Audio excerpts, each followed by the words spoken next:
Ada jasad bayi dimakan anjing. Jadi ada banyak faktor kenapa bayi itu dibuang. Kalau sudah dibuang, kalau hidup diselamatkan orang, kalau nggak ada yang nyelamatin, ya contohnya ini bisa dimakan anjing, bisa dimakan hewan buas dan sebagainya. Itu di semak-semak gitu dibuangnya? Iya. Tong sampah gitu? Iya. Lu ngapain punya anak sih kalau kayak begitu kelakuannya orang tua? Kita kasih solusi. Ada yang namanya mirip sama presiden terpilih nih. Prabowo. Wah mantap, Bo panggilannya. Iya. Wo gila Wo, konten-konten lu betul-betul membantu para bayi terlantar. Lu punya rumah anak surga kan? Iya. Rame, akhirnya gue coba undang lo, ini dia nih. Tapi intinya adalah gue mau bahas mengenai ada berita lagi viral. Ini melekat banget sama lo dan tadi di belakang kamera dia hampir nangis ya. Karena memang ini pengusaha luar biasa nih. Di saat usaha-usahanya sudah berjalan, ya alhamdulillah ternyata nggak lupa sama yang pemberi rezekinya. Itu maha pemberi rezeki Allah tabaraka wa ta'ala. Yaitu terkait dari sewa motor. Iya. Luar biasa omsetnya, terus akhirnya lu jadikan ujung-ujungnya rumah tahfiz sama rumah Anak surga. anak surga tuh berarti panti asuhan bayi. Iya. Wih, tuh pilu tragedi kakak beradik yatim piatu bunuh diri di jembatan Tukat Bangkung nih Bali ya. Iya, hari ini tadi nih. Hari ini. Malam tadi dia bunuh diri. Ini baru viral hari ini nih. Deketan lagi bro Hancur. ngomong nih bro. Sorry. Hancur hati saya dengar seperti ini. Kenapa bisa begitu? Karena lo juga punya panti asuhan lah bisa dibilang ya. Iya. Dan ini tuh hanya satu mungkin ya dari jutaan bayi terlantar yang ada di Indonesia. Karena memang faktanya kalau kita lihat data dari pemerintah itu setiap tahun itu ada jutaan bayi diaborsi dan ada jutaan anak terlantar. Itu hanya di Indonesia. Kalau kita lihat ke seluruh dunia mungkin kalau nggak salah ya itu tembus sampai 40 juta anak terlantar di seluruh dunia. Dan itu ada di Kementerian Sosial ya berarti ya. Iya. Kalau Itu data dari panti. berita-berita yang muncul tadi. Hmm. Pas COVID itu, kalau nggak salah ya beritanya itu ada 60.000 anak yatim baru. Anak yatim baru tuh maksudnya ditinggal orang tuanya dua-duanya atau dibuang begitu saja. Nih ya kita bahas ya. Wow, Iya, siap. maksudnya gue butuh lo banget. Kenapa? Karena unik-unik nih sekarang nih. Gue nggak ngerti Indonesia lagi kenapa nih. Ya macam-macam. Dibuang di toilet lah. Ya inilah kakak beradik udah yatim piatu, nggak tahu duit dari mana. Ya memang kalau ditarik dari awal atau mungkin pangkalnya memang krisis tauhid ya. Kita sebagai muslim ya. Iya. Poinnya melihat bahwa kayak harusnya lo nggak melakukan hal demikian bunuh diri. Ya artinya kecuali memang tauhidnya bermasalah. Allahu alam. Gua nggak lagi menjustifikasi, tapi kalau mau ditarik karena spiritualisme lebih dalam agama itu. Tapi dalam hal ini ya kita nggak tahu ujian orang kan. Iya. Meskipun Allah juga menguji, nggak mungkin melebihi kapasitas dan kadar yang diujinya atau hambanya kita sebagai budak Allah gitu istilahnya. Nah cuma memang gue mau tahu sih sebenarnya ada apa sih ini di gue nggak tahu ini bilang perusahaan nirlaba atau gimana ya? Kalian bilangnya apa sih? Ini yayasan. Yayasan lah Pasti ya. yayasan. Banyak ya terus juga ada jasad bayi dimakan anjing. Iya, itu contohnya. Jadi bayi-bayi ini Tuh di Lampung ini ya. Selatan. Ini contohnya sih? dan itu ada banyak tempat seperti ini. Bayi itu kalau sudah dibuang, tadi itu kan ya. Jadi ada banyak faktor kenapa bayi itu dibuang. Kalau sudah dibuang, kalau hidup diselamatkan orang, kalau nggak ada yang nyelamatin, ya contohnya ini bisa dimakan anjing, bisa dimakan hewan buas dan sebagainya. Itu di semak-semak gitu dibuangnya? Iya, Tong sampah gitu? iya. Lu biadab juga nih orang tuanya nih ya. Dan itu banyak sekali. Hampir setiap bulan kan ada kasus pembuangan bayi. Belum lagi yang diaborsi. Dari dalam kandungan diaborsi itu ada jutaan bayi. Keluarnya apa janin kan? Iya, kalau itu. Dibuang ke tong sampah? Iya. Lu ngapain punya anak sih kalau kayak begitu kelakuannya orang tua di saat orang lain tuh pengen punya anak 10 tahun gak dikasih anak. Bener gak? Dulu saya berpersepsi seperti itu, Kang. Terus? Oh kenapa sih ini itu? Karena kita tahunya mereka itu adalah karena dulu saya juga persepsinya begitu. Tahunya ini bayi-bayi yang dibuang ini pasti hamil di luar nikah. Ternyata tidak semuanya begitu. Ada banyak faktornya. Ada yang faktor ekonomi. Ada yang karena faktor KDRT, bayinya harus segera diselamatkan atau dititipkan atau ditaruh di panti. Ya nggak dibuang juga, Wo. Ya, terus yang ketiga ada juga yang faktor proses cerai. Proses cerai itu bayinya dititipkan di panti misalnya gitu atau dititipkan di apa namanya, di lembaga sosial dan sebagainya. Ya kenapa jadi anaknya jadi korban? Maksud gue itu loh. Karena memang keluarganya sendiri itu biasanya memang sudah nggak bisa menghidupi. Kita ada kasus kemarin bayi dikasihkan ke kita, itu lahir anak keempat. Lahir anak keempat, anak ke-1, 2, 3, mereka hidup miskin. Lahir anak keempat itu sudah nggak mampu, bayinya dikasihkan ke kita. Bayi pertama yang dititipkan di tempat kami ini bukan hamil di luar nikah malahan. Bayi pertama yang dititipkan di kami itu awal mulanya itu malah malah kasusnya itu adalah suami istri sudah menikah, suami istri.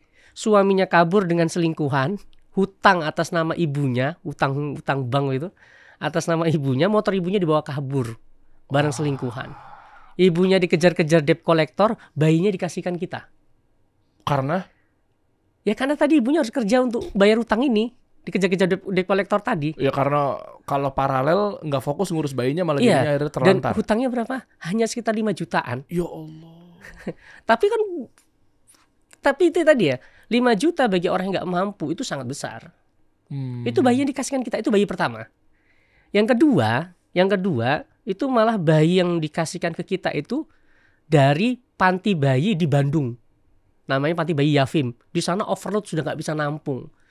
Nah, mereka kan ownernya, pengelolanya kenal saya, Mas saya minta tolong, ini ada ibu hamil 3, tolong diambil dibawa ke Semarang. Jadi saya menjemput pakai ambulan 2 mobil ke Bandung, itu bawa 3 ibu hamil plus 2 bayi, 5 sekaligus. Overload di sana. Jadi panti bayi di seluruh Indonesia ini nggak bisa nampung. Tapi Kementerian Sosial tahu kalau ini overload. Tahu. Solusinya? Ya inilah solusinya kita cari bersama. Solusinya menurut saya pendidikan itu yang menurut saya penting ya. Bagaimana edukasi ke orang tua, edukasi ke masyarakat. Bagaimana biar bayi-bayi ini ketika mereka sudah mau melahirkan, mereka sudah mau punya anak, mereka sudah benar-benar mempersiapkan untuk anak-anak ini. Tapi faktanya memang Kang Dery, ini tuh bukan hanya faktor ekonomi saja. Setelah kami menerima bayi ini, sebulan itu kita bisa nolak 20 sampai 50 bayi mau masuk. Itu kita tolak. Oke, terus? Ditolak itu karena faktor pertama, kami sudah nggak nampung. Kami tuh nyewa 2 rumah tadi tuh di Instagram tadi tuh. Kami nyewa 2 rumah. Itu kita belum punya tempat permanen ini, rumah surga nih. Oh ini ini. Ini udah banyak banget nih followersnya nih. Udah 67.000 men. Ya, jadi resmi terdaftar gitu ya. Kita bahas detail nih Woy. Satu persatu nih. Jadi operasional dari mana? Ya kan sebenarnya kalau perusahaan atau mungkin yayasan nirlaba ini tuh boleh ngambil nggak sih buat biaya atau beban kos bulanan kan buat gaji bidan. Bidan lo udah berapa? Ini kita bidan sekitar 5. Sama pengasuhnya sekitar 15. Pengasuh itu non bidan ya. Tuh kan 20 ada 15. tuh. 15 sampai 20-an. Nah mereka punya hak untuk digaji dong. Oh iya. Nah itu kan maksud gua kan, apakah hidup dari donatur yang kayak gini-gini nih, aduh. Awal berdiri memang saya lillahi ta'ala berdiri aja dulu. Anggarannya dia mendirikan, waktu kita nyewa ini, kita anggarannya nyewa dari kantor saya dulu. Saya kan ada kantor pendidikan ya, lembaga pendidikan, karena ini lembaga sosial dah, pinjam aja dulu gitu. Kita sewanya pun awalnya hanya bayar 6 bulan kalau nggak salah, boleh sama pemiliknya. Oke, bentar ya, mundur dikit ya. Tadi gue ke Pantik pas lu ngomong depan atau di belakang kamera tadi di ruangan gue terkait dari bisnis lo apa segala macamnya sampai akhirnya berdiri, lu beli hotel. Nah, itu menarik tuh dari awal aja, dari awal. Gitu. Ya gue mau tahu maksudnya ini jangan-jangan bisa menjadi motivasi buat teman-teman pengusaha, nggak melulu duitnya tuh untuk dimakan secara profit gitu kan, keuntungan foya-foya, terserah lu sih ya. Tapi daripada dijadikan hal seperti itu akhirnya menginspirasi teman-teman semua untuk ternyata kalau diputar ke jalan Allah akan lebih lancar loh dibuka di sisi ininya. Nah, kita pengen ngambil atau gali apa sih kisah inspiratif yang memang akhirnya menjadi teman-teman pengusaha muslim. Mereka yang tadinya mungkin berniat pengen bikin panti kan buat memudahkan lo juga kan? Iya. Karena kan overload kan? Iya. Tapi akhirnya mereka tak dulu deh, kan gue juga punya nafkah kewajiban. Kan sama aja, gue juga lagi jihad juga nih buat keluarga, buat nafkahin apa segala macamnya. Tapi ternyata gue pun belajar, ternyata dibalik ini semua tuh luar biasa, Allah mudahkan segala urusan kita misalnya. Jadi lu tuh pengusaha penyewa motor ya? Iya. Boleh ceritain nggak? Dulu dari kuliah itu saya sudah suka kuliah sambil kerja. Dari kuliah. Oke. Kuliah S1 saya itu perawat Oh, di mana? di Semarang.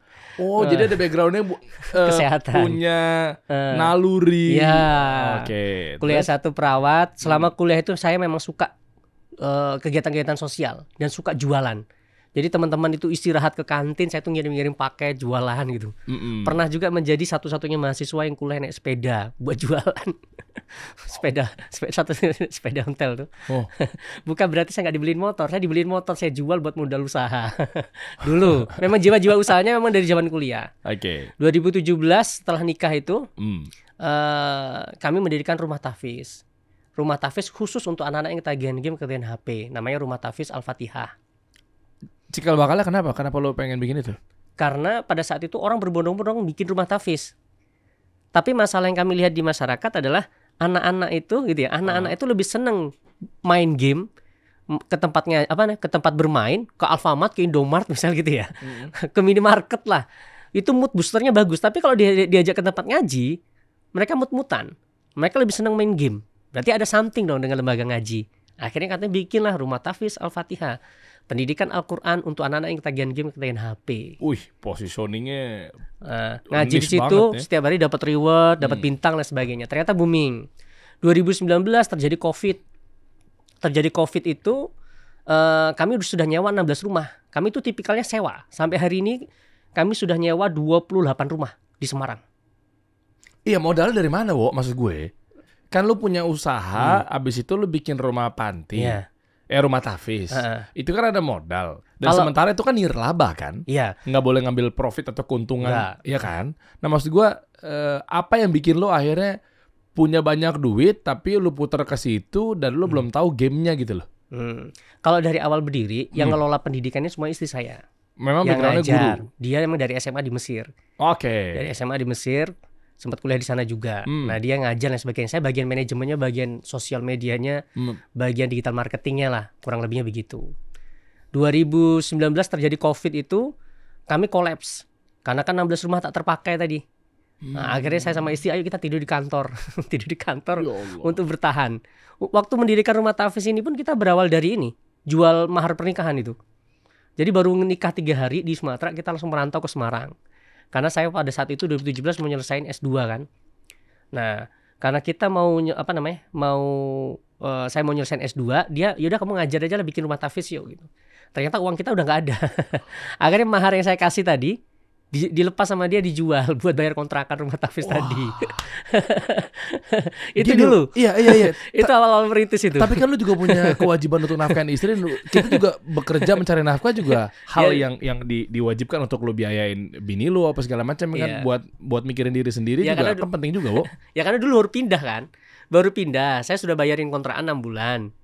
Ternyata setelah 6 bulan itu habis, kita harus memperpanjang 6 bulan. Iya, tapi kenapa nggak dagang maksud gue? Kenapa langsung jadi nirlaba gitu loh? Oh, dulu saya jualan. Oh, Jualan memang udah ada income-nya? Saya Oke. jualan speaker Quran, Masya Allah. jualan harddisk kedokteran. Harddisk kedokteran itu saya ngumpulin video-video kedokteran, e-book kedokteran saya jual. Itu dulu. Cuma yang namanya baru menikah kan pasti ujiannya ekonomi. Nah, sampai ada momen tuh waktu itu ketika santri itu banyak, wali santri kan pada nunggu di depan tuh. Terus istri saya ngelihat banyak wali santri pakai cincin gitu. Dia nemuin saya, "Bang, kapan aku dibeliin cincin lagi?" gitu. Kan cincinnya saya jual. Dia nyuruh jual, saya jual gitu. Iya. Akhirnya saya belikan cincin imitasi. Yo. Warna kuning gitu. Yang penting warna kuning kan. 3 bulan ternyata pudar. Masnya Dulu lah awal-awal merintis lah itu. Awal-awal merintis lah. 2019 kita udah mulai bangkit lagi, udah banyak cabangnya. Sorry deketan dikit. Udah banyak cabangnya. 2019 itu terjadi COVID. Kita tumbang lagi. Karena kan semua jualan sepi. Nah, iya. Nah, 2019 itu akhirnya kami tidur di kantor dan dapat ide. Kami belilah mobil Wuling. Kan murah kan mobil Wuling tuh. Mobil Cina ya. Mobil Cina itu. Iya. Kami jadikan ambulan. Nah, saya yang kerja siang malam nyupirin, bertahan hidup melalui jasa ambulan tadi. Jasa Sampai- ambulan tuh apa, buat ngambil mayat? Iya. Saya tuh hobinya antar jenazah sampai hari ini. Makanya kalau dilihat Instagram saya kan ada mentor bawa, itu kan kegiatan saya ngebawa jenazah. Jadi dari 2019. Nah, cari aja mentor bawa gitu. Jadi Ini beli pencarian. ambulan untuk lu freelance buat antar jasa jenazah. Ya sebenarnya bukan hanya jasad, pasien COVID pun saya bawa sendirian. Lu daftar ke rumah sakit itu untuk nawarin diri? Gue punya ambulan Saya nih. hanya broadcast via WA. Waktu itu kan ambulan overload. Waktu COVID itu. Ini kan lu kan lagi nggak ada pemasukan. Ah. Lu punya duit beli ambulan. Yang nantinya untuk didapetin duit dari situ kan? Iya, jasa layanan ambulan. Nah itu kan harus resmi ya, maksudnya dari ke rumah sakit, lu nawarin diri gitu kan? Enggak, waktu COVID itu banyak pasien, banyak orang itu nggak bisa dilayani di rumah-rumah. Jadi mereka cari ambulan di Google, cari ambulan di mana-mana untuk minta dicarikan rumah sakit. Bahkan saya pernah bawa pasien bule, pimpinan perusahaan besar, dari jam 8 pagi sampai jam 4 sore keliling dari Semarang sampai Salatiga nyari rumah sakit. Dan nggak ada keluarganya, saya sendirian. Oh, lo ngiklan di Google. Ya kayak iklan di Google, broadcast begitu. Sampai makan aja nggak bisa. Mau makan ditelepon, mau makan ditelepon. Dan pada saat itu saya nggak pernah sejarahnya tes COVID. Tapi alhamdulillah sehat. Alhamdulillah masih hidup. Kalau tes COVID mungkin saya udah kena. Saya kan perawat. Oh iya. Karena kan kebutuhan mengalahkan segala-galanya. Karyawan-karyawan, guru-guru yang tadi kerja di rumah Tafis, kan gak ada pemasukan ya. Oke. Gak ada pemasukan. Mau gak mau, saya harus mencari pemasukan baru. Nah, mulailah dari jasa ambulan ini. Berapa bayarnya waktu itu? Dulu kalau COVID sekali jalan itu mulai dari 300.000. Jam-jaman? Sekali satu tujuan dalam kota. Lah kalau jam sama jarak itu kan beda-beda. Kenapa jadi patok selalu 300.000? Mulai itu. Jadi kalau deket ya 300.000 per titik gitu ya. Itu kos operasionalnya besar. Itu udah termasuk bensin, tol, APD, sterilisasi dan sebagainya. Makan juga ya. Nah, itu ya sebenarnya kalau kita mau, itu udah sangat-sangat murah dibandingin rumah sakit. Sudah sangat-sangat murah ya. Sangat-sangat murah kalau untuk pasien COVID. Kalau untuk pasien COVID karena kos operasional APD dan lain-lain itu kan mahal. Tapi itu boleh ya kalau lu nggak resmi dari rumah sakit ya, karena kan itu tuh pekerja lepas kan si pembawa atau jasa ambulan itu. Mayoritas ambulan itu memang nggak milik rumah sakit kan, milik swadaya masyarakat, pribadi dan sebagainya. Gue nggak tahu nih, edukasi begitu ya? Iya. Kalau ambulan rumah sakit memang ada sendiri, tapi kan kadang ada aturan ambulan rumah sakit itu nggak boleh keluar provinsi. Iya, tapi maaf nih, kalau memang ketemunya oknum gimana? Kalau dia ngaku-ngaku terus tiba-tiba terjadi hal-hal yang, karena ini kan sifatnya kan sosial ya, masyarakat. Maksudnya gimana ya ngomongnya? Kalau gue punya mobil dijadiin taksi gelap, dijadiin apa segala macamnya, mobil umum ya, Avanza misalnya, itu kan orang kan mikir kalau mau masuk, mendingan gue daftar atau mungkin carinya lewat Gokar gitu misalnya, jelas terdaftar. Kalau ambulan kan kayaknya kan, maaf ya, itu pakai IBA aja orang udah langsung ngontek, minta anterin ke sini, taunya terjadi hal-hal. Maksud gue apakah ada satu surat official yang dinyatakan bahwa lu memang betul-betul petugas dari ambulan gitu? Oh, kalau itu biasanya selama ini sih kita nggak ada. Nggak ada yang nanyakan itu. Mungkin izin ambulannya itu ramsusnya saja. Maksud gue itu? Oh ya, itu namanya izin karoserinya. Ambulan itu dari mobil pribadi, nanti kan dibikinkan karoseri, dirubah bentuk dan sebagainya. Nah itu ada namanya izin ramsusnya, rangka khusus untuk ambulan namanya. Oh, kalau SIM-nya? Kalau SIM-nya masih SIM A dia. SIM A ya? Iya.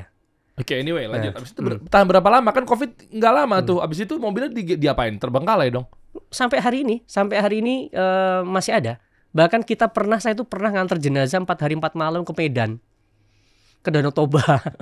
Jam 1 malam pecah ban di tengah hutan. Baru ditolong itu besok jam 9 pagi, 10 pagi baru ditolong orang. Di tengah hutan di Riau. Pecah ban jam 1 malam. Keluarganya bawa mobil juga. Jadi keluarganya di depan kita duluin. Ngebut, kena lubang, pecah ban, saya juga pecah ban. Dua-duanya pecah ban? Akhirnya kita tidur bareng jenazah. Tidur bareng jenazah. Itu dulu.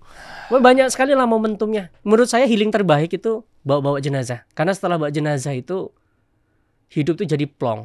Kalau saya, versi saya ya, apalah yang mau dicari lah gitu dari dunia ini. Hidup jadi plong bawa jenazah. Nih lihat ini. Ini personal brandingnya Mentor Bowo ini. Lu lihat deh. Hobi kirim jenazah, supir ambulans Al-Fatih. Healing terbaik mengingat kematian. Betul sih. Tapi maksudnya personal brandingnya luar biasa ya. Hobinya antar kirim jenazah nih. Ada cerita apa bro? Ini sebelum kita bahas mengenai panti ya. Ini menarik ya. Adik-adik kita kan, bayi-bayi kita kan di rumah anak surga ini kan memang waduh kondisinya ya kan. Dan gue mau tahu sih sebenarnya apa sih seluk-beluknya suka dukanya ketika membangun panti asuhan bayi, terkait respon dari masyarakat atau mungkin gimana operasionalnya gitu kali ya. Dan bayi-bayi tadi kan aduh ya Allah astagfirullah, bayi dimakan anjing lah. Ntar lu bisa ceritain ya. Tapi gue pengen runut nih obrolannya. Ya kan artinya kan Bowo ini kan isu sosialnya luar biasa nih ya. Maksud gue cerita dukanya apa? Atau mungkin ada cerita-cerita menyeramkan ketika lo bawa jenazah? Saya pernah jemput jenazah jam 4 sore. Jam 4 sore itu mungkin ada videonya mungkin bawah itu. Jam 4 sore saya jemput di bandara. Di Bandara Ahmad Yani. Saya kan ngambilnya di kargo. Setelah jenazah saya ambil, saya masukkan, saya tunggu. Saya telepon keluarganya. Kok keluarganya enggak ada ya? Oh iya mas, memang keluarganya enggak ada. Keluarganya enggak bisa ikut dari Kalimantan. Dan dari Semarang ke Jepara kalau nggak salah waktu itu ya. Jepara atau Pati saya lupa. Saya bawa jenazah sendirian. Bawa jenazah sendirian berangkat jam 5 sore. Berangkat sore lah waktu itu. Dan setelah sampai Jepara gitu ya, sampai rumahnya rumah duka itu, saya tanya sama keluarganya, kenapa kok suaminya nggak ada? Yang meninggal kan perempuan. Oh suaminya belum vaksin jadi nggak boleh terbang. Mereka naik kapal. Setelah itu keluarga pasti tanya, kalau dapat kiriman jenazah dari luar provinsi, dari pesawat itu keluarga selalu tanya. Yang ditanyakan adalah boleh dibuka atau enggak? Oh boleh, buka aja, tolong dibantu. Pasti kita bantu buka. Saya bukain satu-satu bautnya. Saya buka. Ternyata siapa yang meninggal? Yang meninggal ibu hamil 8 bulan. Ya Allah. Jadi tadi itu saya bawa jenazah itu 2. Oh bayinya meninggal juga ya? Iya di dalam kandungan. Itu saya bawa jenazah 2 ternyata. Ya Allah. Ternyata 2 yang saya bawa. Pernah juga saya ngambil jenazah di bandara itu. Pada saat itu saya dapat telepon dari Kalimantan.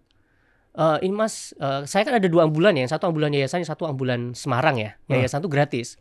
Dia minta yang ambulan Al-Fatihah tadi. Dia minta ini tolong ada jenazah di Ahmad Yani tolong diantarkan ke Brebes. 3 jam 2 jam mana dari Semarang. Saya ambil keluarganya dulu di terminal kedatangan. Ternyata siapa? Ternyata ada bapak-bapak sama anaknya pakainya lusuh banget. Saya sama kopernya tuh lusuh banget. Foto-fotonya ada sampai sekarang. Saya foto, terus saya ajak ke terminal kargo. Nunggu jenazahnya keluar. Nah, di situ saya agak curiga sama keluarga ini. Akhirnya saya mau ngajak ngobrol bapaknya. Pak, ini yang meninggal siapa? Oh, meninggal istri saya. Kenapa meninggal gitu? Ini kami baru merantau 3 bulan. Sebelumnya kami tinggal di Jakarta, jualan nasi goreng. Cuman karena nggak laris, akhirnya kami balik ke Brebes. Tapi di Brebes malu sama omongan masyarakat karena nggak kerja kan. Akhirnya dapat info dari Facebook, daerah transmigrasi gitu loh, di Kalimantan. Hanya info dari Facebook, berangkat mereka ke Kalimantan. 3 bulan kemudian meninggal. Dan meninggalnya itu di rumah. Jarak rumah ke rumah sakit itu katanya dia 3 jam. Jadi ibunya tadi itu meninggal posisi di rumah, baru dibawa ke rumah sakit. Jadi formalinnya itu hanya bisa di daerah basah. Terus untuk ngirim ke Semarang uang dari mana? Kan biayanya besar itu. Biaya kirim jenazah. Oh, keluarga yang di Brebes hutang Bank Titil. Bank apa namanya ya? Bank keliling. Bank keliling itulah. Bank keliling itu. Rentenir itu. Dan mereka pakainya benar-benar lusuh banget. Terus saya ajak ibu anaknya usia 6 tahunan. Dek, ayolah main ke ambulan. Dia tuh lagi mainan mobil-mobilan pakai kayu bekas packing tuh kan di kargo ada kan. Didorong-dorong gini main mobil-mobilan. Dek, ayolah main ke mobil yuk gitu. Daripada main mobil-mobilan gitu. Jawaban anaknya apa? Enggak mama udah mati. Ya Allah. Dengar kayak gitu hancur saya. Dengar gitu hancur ya. Ngeliat dia kan nunggu jenazah ibunya di situ. Anak kecil nggak tahu apa-apa. Iya. Biasanya mungkin main sama ibunya. Iya. Terus buat apa lagi main? Iya. Kan, biasanya aku mainnya sama mama nih gitu kan. Akhirnya masuk di tol, di rest area saya bilang, Pak makan dulu lah gitu. Ternyata mereka belum makan dari kemarin waktu ibunya meninggal dunia. Ya Allah. Sampai sana, sampai Brebes, maghrib itu, masyarakat pada datang. Rame. Keluarga minta dibuka pasti. Gitu kan. Oke buka aja Pak gitu. Buka gitu kan udah malam itu ya. Udah mau maghrib ya. Dibuka ternyata jenazahnya gitu ya. Ini jenazah setelah saya lihat tuh matanya nggak ketutup rapi, jadi agak kebuka gitu loh. Jadi saya masih ingat momen wajahnya ibunya tadi tuh. Ya Allah. Penuh kopi, full kopi itu. Karena meninggalnya kan 3 jam sebelum sampai rumah sakit ya. Jadi Oh, biar nggak bau. biar nggak bau. Habis itu langsung dimakamkan. Besoknya saya nyuruh staf saya, tolong yuk datang ke rumah duka ini, ngirimkan mainan buat anak itu. Kirimkan mainan buat anak itu. Oh, ini nih. Kalau ngomongin suka dukanya banyak banget. Iya. Mungkin yang sering ditanyakan orang itu takut atau enggak Nah, gitu. itu. Justru gue penasaran di situ tuh. Ya. Ya, sebelum nanti ke rumah anak surga ya, panti asuhan khusus bayi yang banyak lu dititipin bayi-bayi kan, maksud gue kan ternyata bener kan. Dugaan gue tuh gue ngegali lu tuh dari personal brandingnya, dari hobinya, suka antar jenazah dan seterusnya nih. Kayaknya berangkat dari situ akhirnya makin kecintaan dengan sosial, manusia. Ya apapun itulah, apalagi anak kecil gitu ya. Kematian. Makanya gue bilang nih, Bowo ini kayaknya dunianya nih nggak jauh-jauh nih. Iya kan, maksudnya kan suka sama bayi kok, hari gini ngapain bikin istilahnya gini, panti asuhan umum aja kayak kita nggak kepikir gitu kan. Buat semua orang, nasihat buat gue pribadi ya. Tapi kok ini ngurusin bayi lah, bayi orang lah, apa segala macam ya. Belum lagi ntar begitu udah dititipin begitu udah gede kan, kalau di cerita-cerita umum kan nanti udah dirawat diambil. Ah itu gimana tuh sistemnya tuh? Kan udah gede, udah bisa berdiri, jalan dan seterusnya, diambil sama orang tuanya. Enak bener dia nggak mau ngurus dari itu waktu bayi. Apakah itu ada hukumnya? Nanti lo bahas ya gitu ya. Nah, dari mulai ambulan tadi. Tapi ada cerita kayak di film-film bayinya, bayi deh tuh. Jenazahnya bangun gak sih? Saya Gerak tuh gitu. sebenarnya orang yang paling takut. Saya tuh takut banget dengan gitu-gituan. Sama jenazah takut? Saya tuh bukan sama jenazahnya ya. Saya takutnya itu sama yang ganggu-ganggu gitu. Tapi alhamdulillah sampai hari ini paling cuma sekali tok saya itu agak unik. Jam 11 malam saya tuh mau ngambil ambulan, lampunya hidup sendiri. Belum masuk. Konslet bro. Feeling saya konslet. Tenang. Santai, Kalau feeling itu konslet. Kalau itu Masa mayat nyalain sendiri kan nggak mungkin. akhirnya ambulan saya jual. Tapi habis itu udah gak, setelah saya jual, saya udah nggak pernah ada kasus ambulan lampu hidup. Nah cuman bagaimana strateginya? Kalau di tempat kami itu SOP-nya kalau nganter jenazah wajib sendirian. Hah? Wajib sendirian. Kenapa? Karena kan nanti keluarga ikut. Misalnya saya ngirim ke Cilacap, dari Semarang ke Cilacap atau ke Cepu misalnya gitu. Itu sendirian aja, nggak perlu berdua. Kenapa? Ya karena nanti keluarganya ikut. Kalau kita berangkat berdua, space untuk keluarga yang ikut di dalam ambulan nanti jadi kurang. Ya kalau sendiri maksudnya mayatnya Kalau- doang. Saya sama Jenazah doang. saya nyupir sendiri. Jenazah di belakang. Kan ada keluarganya nanti. 2 orang dampingi keluarga jenazah. Iya, tapi SOP sendirian tuh masa lu sendirian doang, nggak boleh ada yang nemenin keluarganya? Iya memang. Kenapa? Bukan dari keluarganya, memang dari kami sendiri. Kan hemat operasional Oh, juga. dari elunya. Iya. Dari tim keneknya deh. Iya, Berarti itu lu nggak pakai kenek. enggak, kecuali luar provinsi itu wajib berdua. Ah. Kemarin kita ngirim jenazah pernah ke Padang, ke Medan, ke Bali. Nah, itu harus berdua ganti-gantian nyupirnya.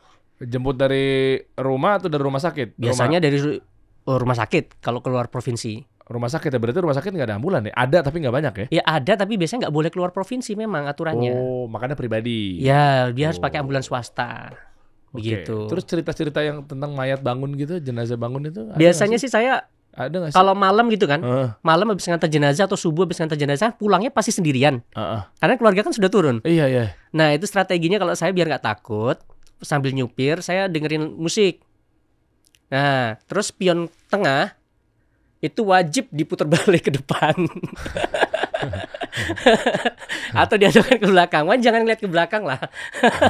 Sebenarnya Tapi kalau udah meninggal mah udah bro, masa Iya. lu takut banget sih kalau orang udah Iya. meninggal mah udah, Bukan masa bisa bangun lagi kayak di lu makan film-film lah. Santai masuk. Baca doa kendaraan, relax saja. bukan berarti tauhidnya lemah. Itu mah kalau nggak pernah bawa jenazah. Hah? Orang udah meninggal itu bro. Ya emang nggak mungkin hidup lagi. Itu tuh cuma mitos-mitos belaka. Santai aja, mereka juga sudah lah. Mana ada kayak di gentayangan, nggak ada. Besok bawa jenazah sama saya. Suara-suara ada nggak suara-suara? Suara-suara alhamdulillah belum pernah. Harus yakin kalau itu nggak ada. Cuman kalau saya memang pertama saya mendengarkan lagu biar pulangnya itu nggak bosen. Yang kedua spion saya lipat ke atas, jadi saya nggak ngeliat ke belakang. Ya sebenarnya saya tahu kalau mereka pasti takut dengan kita. gitu. Cuman entah kenapa kalau ngeliat spion tuh ada rasa aja gitu ya. benar. Ada raja dan sabit. Terus yang ketiga spion apa namanya, kaca kanan itu sisi supir itu saya buka gitu aja. Oh, iya. Jadi kalau ada yang ngepuk assalamualaikum, saya lompat aja syahid. Oh iya, tugasnya mulia ya, syahid langsung ya. Oh. Itu gambarnya tapi nggak ada. Tapi entah kenapa sugesti-sugesti itu ada cerita temen gue, teman. Kalau gue sih colong enggak lah. Itu kalau nginep sendirian di luar kota, diundang nih misalnya dia jadi pembicara, jadi narasumber, acara-acara kementerian. Misal temen gue nih, kan nginep di kamar kan sendirian. Kan nggak mungkin kalau di secara riders kan videographer, asisten kan pasti kan minta di kamar sebelah, satu lagi gitu. Kalau si pembicaranya mah biar fokus ngerjain sesuatu kan di kamar sendirian. Itu cerita teman-teman gue tuh rata-rata tuh kalau ngarah-ngarah ke deket kamar mandi, ngarah kan biasanya kalau hotel kan lorong dulu baru kamarnya kan. Lorong kan kanan ada kamar mandinya segala macam. Itu suka dinyalain tuh. Iya, cuma temen gue begitu kelakuannya. Jadi lorong begitu dari pintu masuk hotel, pintu masuk kamar, itu kan kadang kan creepy ya gitu ya. Itu dinyalain gitu. Maksud gue, matiin aja kenapa sih? Lu boros listrik lo gitu. Katanya takutnya ntar begitu ngarah ke sana lagi tidur, ada yang dateng gitu, nyalain sama dia. Atau pernah ada yang full terang gitu tidurnya, nyalain TV gitu. Maksud gue, ya segitunya banget gitu loh. Iya gak sih? Temen gue. Kenapa tuh kayak gitu? Sugesti selalu ada ya? Ya sugesti dia aja. Kalau saya kayak gitu hanya di ambulan aja kok. Kalau di hotel-hotel kalau saya enggak lah. Ih, pengecut banget ya kalau di hotel begitu. Kalau ya? ada kayak gitu keterlaluan itu. Kayaknya orangnya di sini itu. Pernah waktu di daerah ya anak-anak golongan itulah gitu ya. Di daerah Tanjung Pinang. Dikasihnya kamar yang suite gede. Gede, nggak tahu mungkin salah satu bentuk melayani atau mungkin mengapresiasi narasumbernya kan. Apalagi kan pakai APBN nih. Kalau acara-acara kementerian kan nggak mungkin kementerian kita korupsi kan, pasti kan benar-benar dikasih kamar yang luar biasa gitu. Kemenparekraf tuh top gitu. Jadi nggak dimakan duitnya, mantap. Tapi terlalu gede juga agak membahayakan memang sih. Masuk ada 2 bro kamar. Sebelah kiri itu kayak ruang tamu, ruang nonton, living room gitu, kayak apartemen. Kanannya ada lorong lagi, kamar tidurnya gede lagi. Oh iya, TV-nya 2. Satu yang di kamar, satu lagi di ruang tamu. Presiden suite berarti ya? Oh iya, keren. Pak Sandiaga Uno mah kalau ngasih buat teman saya itu gitu. Udah, alhamdulillah. 2 ruangan kan, TV nyalain dua-duanya. Enggak, maksudnya biar rating TV itu jadinya iklannya kan jadi daripada tiba-tiba di ruangan sebelah tadinya mati tiba-tiba nyala, mending bingung dihidupkan. Mending dihidupin. udah dibayarin orang ini. Kalau mati kan ketutup sama suara yang sini, iya kan? Gitu bro. Oh jadi ambulan begitu ya, aman-aman aja ternyata ya. Alhamdulillah sampai hari ini kita ada 4 unit ambulan. Rencana ini 1 ambulan minggu kemarin sudah dibeli sama orang Jakarta. Ini mau saya ganti Alphard. Rencana mau beli Alphard Gen 2 untuk dijadikan mobil jenazah. Rencana saya begitu. Jadi mobil jenazah. Iya. Karena saya ditumpangin tuh kalau saya. ambulan tuh ada banyak jenisnya loh. Ambulan kita tuh bagus.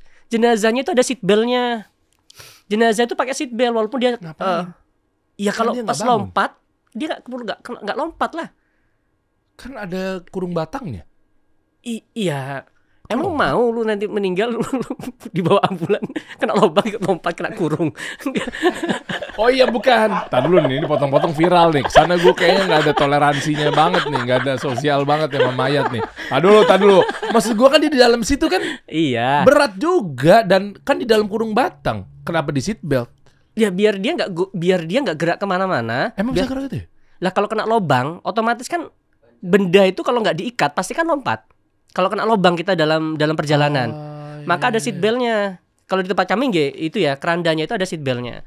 Kalau dia pakai petinya itu ada pengikatnya, jadi petinya itu gak goyang.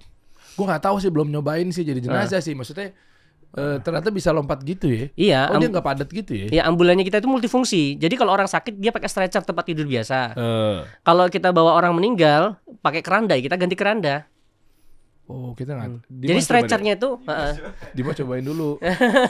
stretchernya itu. Kecuali yang kayak gini nih. Ini nih meninggalnya pakai stretcher nih. Biasanya meninggal di jalan atau meninggal di rumah sakit yang harus segera cepat dibawa. Coba play. Unik juga ya Anda personal brandnya, positioningnya. Itu belakang. Itu jenazah itu. Ya. Mayat tuh belakang. Iya. Nempel banget sama pundak lo. Karena mobilnya wuling kan, mobil wuling kan kecil, murah meriah, yang penting Di sini mayat. iya. Mayat di sini. Iya. Persis. Hah? Iya. Itu di sini banget. Iya. Emang nggak boleh agak jauhan gitu? Karena mobilnya kecil. Biasanya kan ketutup kan kalau mobil jenazah kan ambulannya. Apanya? Bukannya kayak kaca doang di atas gitu. Iya, kalau kita Iya biasanya nutup kan? Iya, kalau mobilnya besar itu ada yang ditutup. Kalau mobil kita yang Hilux juga ada sekatnya, ada penutupnya. Kalau ini yang awal-awal merintis saya pakai ambulan ini, namanya Wuling Cortez. Masya Allah keren nih.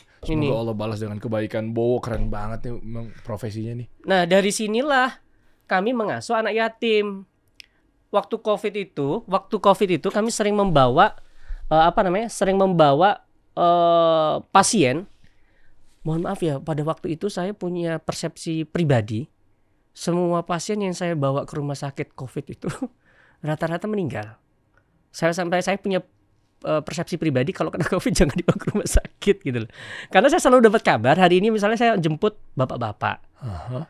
Saya antar ke rumah sakit. Besoknya anaknya WA, "Mas, terima kasih kemarin sudah membantu ayah saya sudah meninggal." Tuh banyak banget model begitu. Nah, dari COVID itulah akhirnya kita mulai mengasuh anak-anak yatim. Pada waktu itu kami belum punya uang nih. Kami bikin flyer, dicari 100 anak yatim. Saya bilang gitu kan, dari keuntungan ini dicari 100 anak yatim, akan kami kasih sumbangan 150.000 waktu COVID itu. Yang daftar 600 sampai 700 orang waktu itu. Syaratnya itu harus ada foto anak, harus ada surat kematian ayah itu harus dikumpulkan. Nah, pas COVID itu beberapa anak yatim yang kami bantu itu nggak punya surat kematian ayah karena kan meninggalnya COVID, belum ngurus surat. Yang dicantumkan tuh foto ayahnya meninggal di foto. Sampai segitunya. Dan itu 150.000 kita bagikan. Ada ibu-ibu datang tempat kita tuh nangis. Kenapa? Ya nangis karena ya tadi tuh dapat bantuan 150.000. Saya tanya, "Bu, kenapa nangis?" gitu. Kan ini hanya beras sama minyak goreng 150.000. Ayahnya bulan kemarin meninggal kena COVID, Mas. Kondisi waktu COVID itu, Kang, saya sering sekali jemput jenazah, keluarganya tetangganya gak ada yang mau bantu karena takut. Oh, nular. Iya. Nah, Iya. ini suaminya meninggal kena COVID, gak ada yang kasih bantuan juga. Ya, Anaknya kalau nggak salah itu Down syndrome atau autis gitu. Dia sakit juga, cacat juga anaknya. Ya Allah. Akhirnya saya kasih itu nangis. Dari situlah kami bertekad, oke, kalau gitu kita asuh anak yatim sebanyak-banyaknya, tapi kita tidak perlu mendirikan panti asuhan. Ternyata mayoritas anak yatim itu bukan di panti, mayoritas anak yatim itu ada di rumah. Kita baru tahu. Kalau panti asuhan itu semuanya anak yatim, overload semuanya.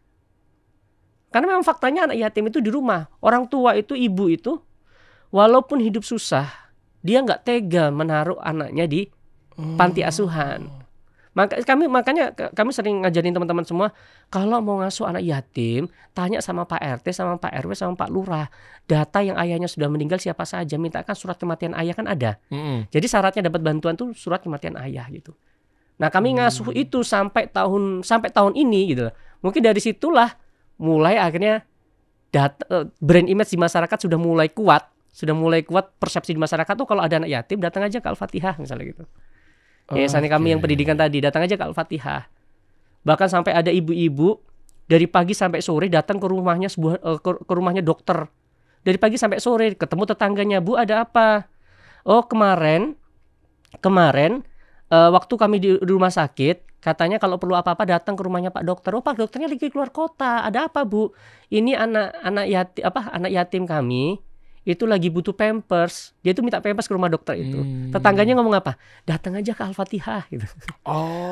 Datanglah ke Al-Fatihah dan nggak kita kasih. Kita nggak pernah ngasih bantuan kalau dia datang minta-minta itu nggak kita kasih. Akhirnya kita survei datang ke rumahnya.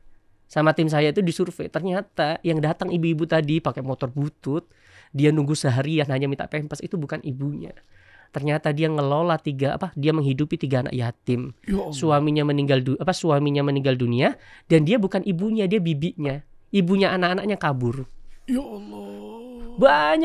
Banyak banget kisah-kisah dramatis anak yatim. Oke, tapi kan kenapa akhirnya image itu ditunjuk ke rumah atau Yayasan Al-Fatihah, sementara Yayasan Al-Fatihah itu adalah rumah tahfiz. Iya, itu pendidikan. Pendidikan. Tapi kok di-image-kan atau mungkin lu jadinya akhirnya jadi menampung anak-anak yatim? Anak-anak yatim tadi nggak kami tampung. Oh enggak ya, cuma mereka di rumah-rumah. Jadi kalau ada donatur mau membantu, itu mereka bisa mengakses spreadsheet-nya. Ada spreadsheet-nya. Spreadsheet-nya itu artinya, Bu, ini kalau orang mau membantu anak yatim yang kami asuh, nanti bisa tahu alamatnya, foto anaknya, tanggal meninggal ayahnya, sampai surat kematian ayahnya bisa diakses publik. Iya, cuma sementara kan Yayasan Al-Fatihah lo itu kan adalah rumah pendidikan kan? Iya. Maksudnya kok akhirnya dititipin atau mungkin menjadi panjang tangannya anak-anak yatim itu loh poinnya. Iya.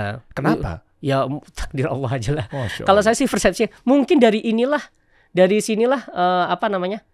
di CV mungkin Mas ya. Coba. Ini cerita tentang Yayasan Al-Fatihah itu berarti dititipin anak yatim apa segala macamnya, itu pemantik. Iya. Akhirnya lu dan keluarga bikinlah rumah panti khusus bayi. Iya. Karena ditampungnya ke rumah pendidikan atau tahfiz gitu ya. Akhirnya kita bikin program baru. Ya, ke bawah terus Mas. Kita bikin program baru. Ya, anak-anak yatimnya coba ke bawah. Oh gitu. Kami bikin program karena kami itu bayi itu kan sudah dikasihkan kita. Karena kami lembaga pendidikan dan saya belajar branding dari Kasih Solusi. Masya Allah. Iya dong, saya selalu dengerin dong. Terima kasih. Branding gitu. Iya, terima kasih. Akhirnya kami mendirikan yayasan lagi khusus untuk menampung bayi-bayi ini. Oke. Awalnya jalan aja dulu gitu. Iya, makanya positioning lo tuh niche banget ya, kerucut banget ke yang pertama adalah rumah tahfiz atau mungkin Al-Fatihah itu adalah khusus orang-orang atau anak-anak yang kecanduan game sama gadget. Akhirnya lo ajarin ilmu agama apa segala macam. Sampai akhirnya sekarang di rumah anak surga khusus untuk bayi. Khusus untuk bayi-bayi terlantar. Mungkin bahasanya ini Mas diklik Mas. Coba. Ini apa nih, bro? Ini data anak yatim tadi. Jadi ini bisa diakses publik. Jadi cara kami menghidupi anak-anak yatim tadi, data ini bisa diakses publik. Misalnya diklik, ini ada atas nama siapa, terus diklik foto anaknya itu linknya Mas. Transparan ya. Nah, selama ada orang tuanya atau tidak ada orang tuanya? Ayahnya pasti udah meninggal. Nah, ini misalnya foto anaknya nih. Nah, terus kita klik lagi foto meninggal ayahnya. Ya, maksud gue kan tadi kan yatim piatu ini kan ini ada yatim piatu. Iya, tapi kan ada juga yang nggak ada orang tuanya tuh karena memang maaf ya kabur, nggak mau ngurus. Kalau itu berarti kan bukan yatim. Kalau masih ada orang tuanya kan. Nah itu. Kalau ini nggak ada orang tuanya semua. Kan ada surat kuningnya, surat kematian ayahnya. Mesti itu berarti menjadi wajib. Iya, ini wajib tuh surat kuning tuh. Kalau nggak bisa tuh. Kalau nggak bisa. Kalau dengan alasan hilang? Kan gampang, tinggal ngurus saja. Tinggal ngurus. Bagus nih, berarti ketat. Ini gue lagi pengen tahunya berarti nggak semudah itu disalahgunakan orang. Iya, selama ini kan juga kami mengamati musin-musini, donatur-donatur.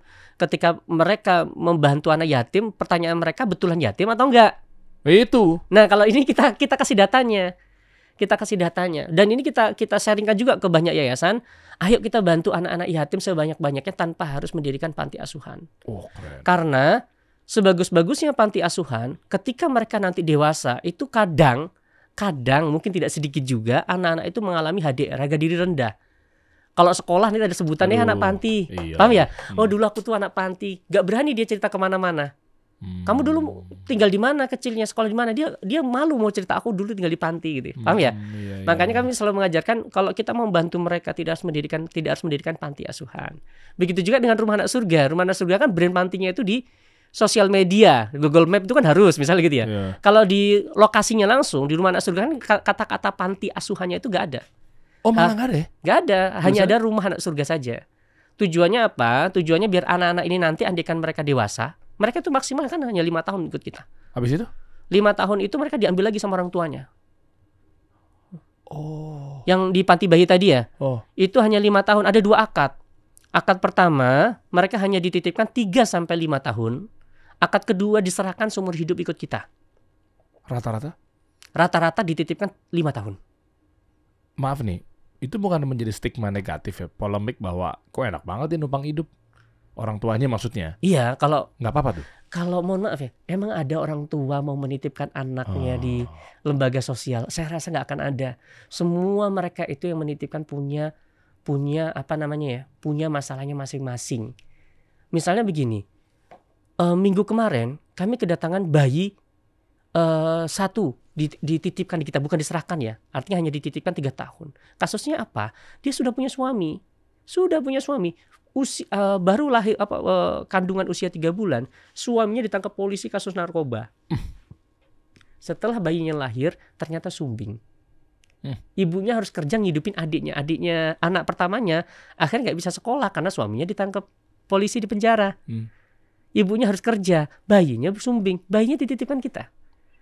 Kalau bayi ini ditaruh di rumah, siapa yang mau merawat? Sumbing lagi, mungkin keluarganya juga malu gitu. Maaf, maksudnya edukasi sumbing itu kenapa? Maksudnya agak susah gitu merawatnya. Ini gue makanya mau nanya nih buat edukasi. Karena pertama ekonomi, dia kan ibunya harus kerja lagi untuk. Tapi maksudnya sumbing itu apakah ada korelasinya terkait mungkin kekurangan anaknya atau mungkin agak lebih sulit dirawatnya atau seperti apa? Pengen tahu dong. Waktu pertama kali dia diantarkan di tempat kami, kan sumbing ya. Iya, maksudnya sumbing itu dia pakai apa? Sumbing itu adalah karena kesulitan ada selang lah atau. Iya kan sumbing itu kan ini nggak ada dagingnya ya. Iya. Dan waktu pertama kali dikasihkan diserahkan ke kami itu bayinya itu dia hanya pakai dot biasa. Kalau pakai dot biasa itu kan susunya kayak sama ibunya tuh dibolongin ujungnya. Jadi kayak susunya tuh netes terus gitu ya. Itu kan bisa kesedak. Oh ya makanya iya artinya maksudnya itu karena faktor ekonomi. Ternyata dot khusus sumbing itu harganya minimal itu 150.000. Itu maksud gue. Nah untuk orang-orang yang ekonominya sudah susah itu berat untuk menghidupi. Belum lagi harus kerja. Adiknya berhenti sekolah. Sekolahnya gratis.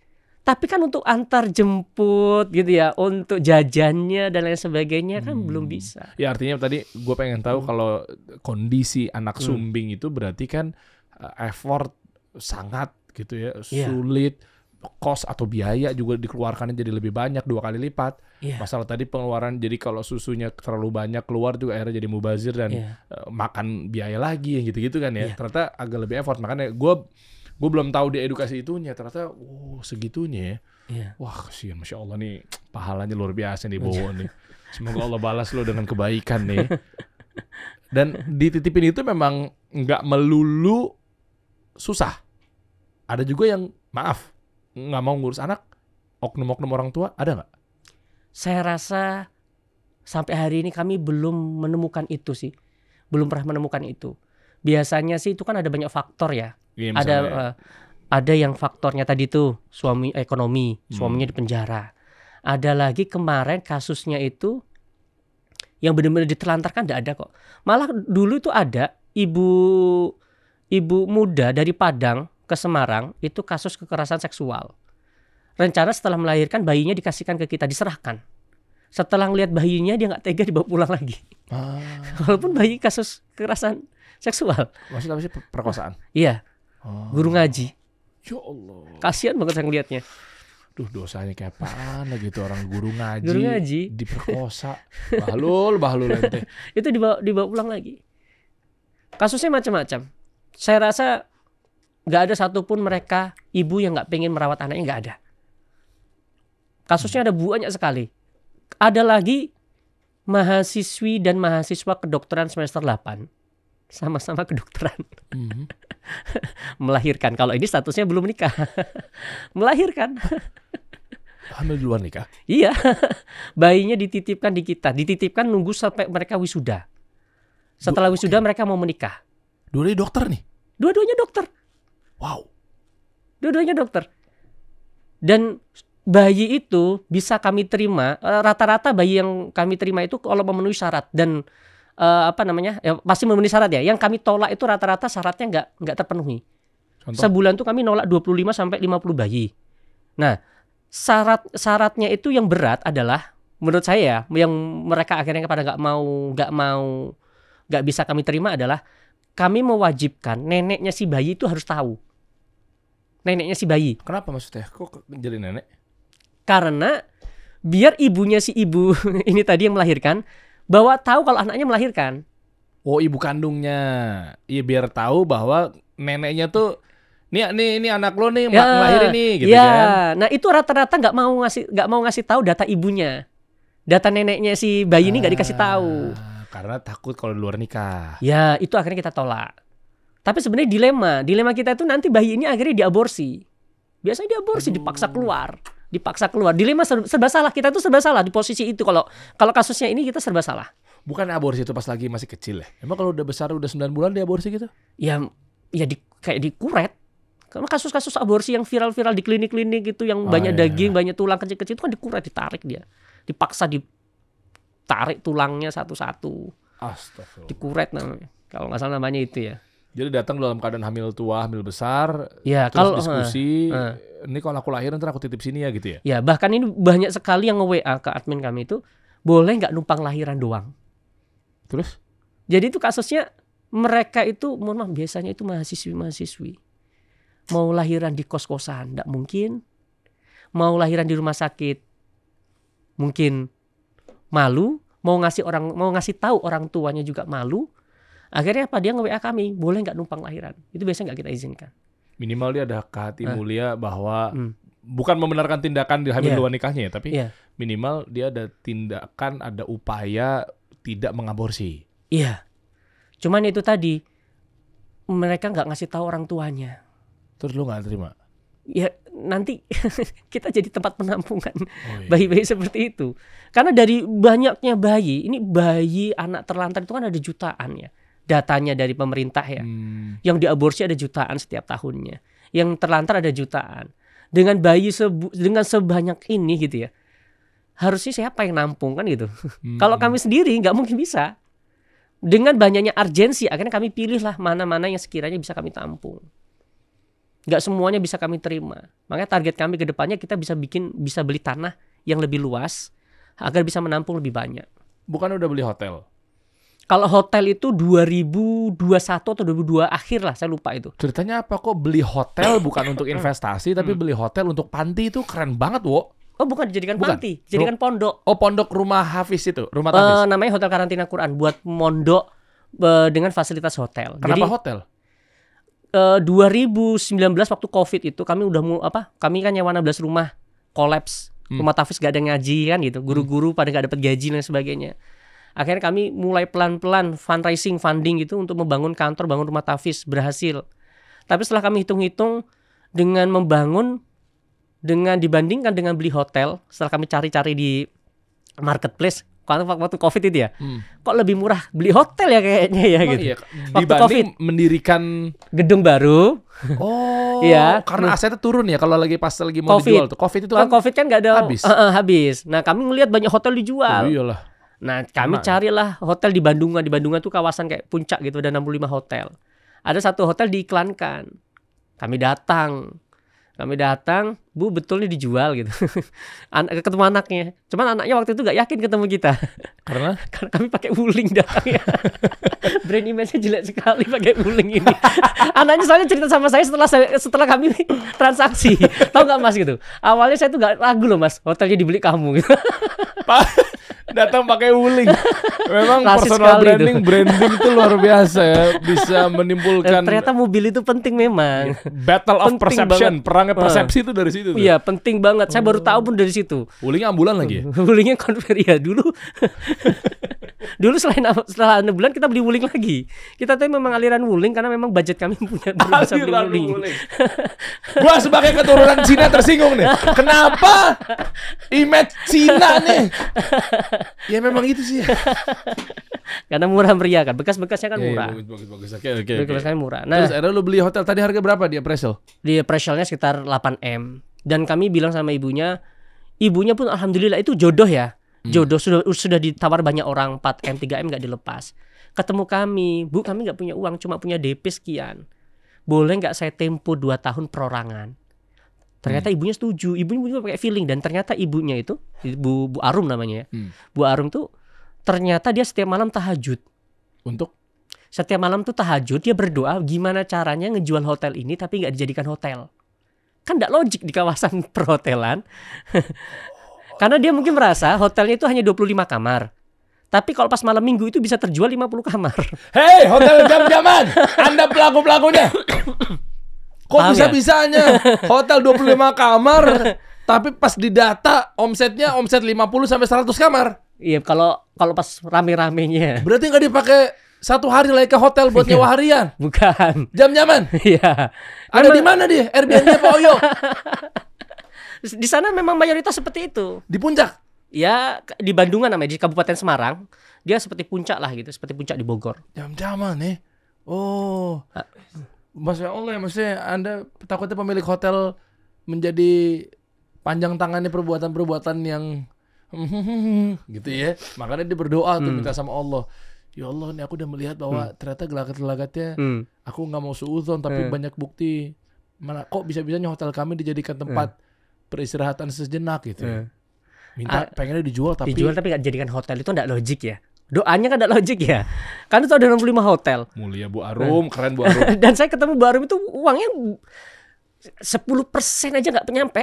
Tapi saya yakin aja sama ibunya. Bu, tak DP dulu. Ibu harus yakin dengan kami gitu. Biar kita bisa lanjut terus gitu. Saya tempo 2 tahun. Begitu ceritanya. Akhirnya bisa kita bayar lunas ke beliau. Per bulannya berapa kalau 2 tahun? Ya pokoknya dulu ya di angka 100 sampai 200-an lah per bulannya misalnya gitu ya. Tapi semampunya. Income dari mana? Itu kita buatkan dari sumber kita buatkan program wakaf, sumber wakaf pembebasan hotel gitu. Wah, ya betul bisa. Dan pokoknya kalau saya ada jualan apapun ada lebih kita masukkan situ dulu. Kita masukkan ke situ dulu. Oke, dan tapi waktu hotel itu kita DP, itu langsung kita pakai bulan depannya. iya, tapi pemasukan utama lu dari mana maksud gua? Kalau ngarepin cuma dari wakaf. Kan bahaya banget. Nah, hotel ini kan langsung kita pakai. Heeh. Nah, di situ kita bikin hotelnya, kita rubah nama dari Hotel Mary Saraya dirubah menjadi Hotel Karantina Quran. Mondok berbayar bulanan, mulai dari 1,5 juta, 2 juta, 3 juta per bulan. Apa yang didapat sama si santri? Ternyata yang mondok ini awal target kami itu adalah anak-anak yang pernah mondok. Selesai mondok dia sudah punya hafalan 5 juz, 10 juz, 15 juz, tapi hafalannya belum selesai. Dia pengen kuliahnya tahun depan. Maka mondoklah di tempat ini. Oh, orang tuanya yang akhirnya bayar bulanan disekolahin lah.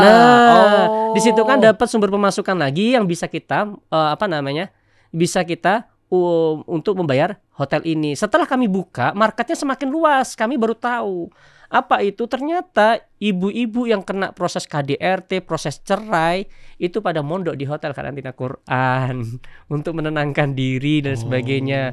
Bahkan ada yang sakit, kanker dan sebagainya, berobat jauh dari luar kota misalnya gitu ya, mereka mondoknya di situ sambil beribadah, sambil ini. Ternyata marketnya luas, saya baru tahu setelah itu buka. Sesuai dengan namanya tuh, dan nama begitu. yang baik loh. Pondok apa tadi? Hotel Karantina Quran. Karantina Quran. Iya. Al-Quran itu kan penyembuh dari segala healing.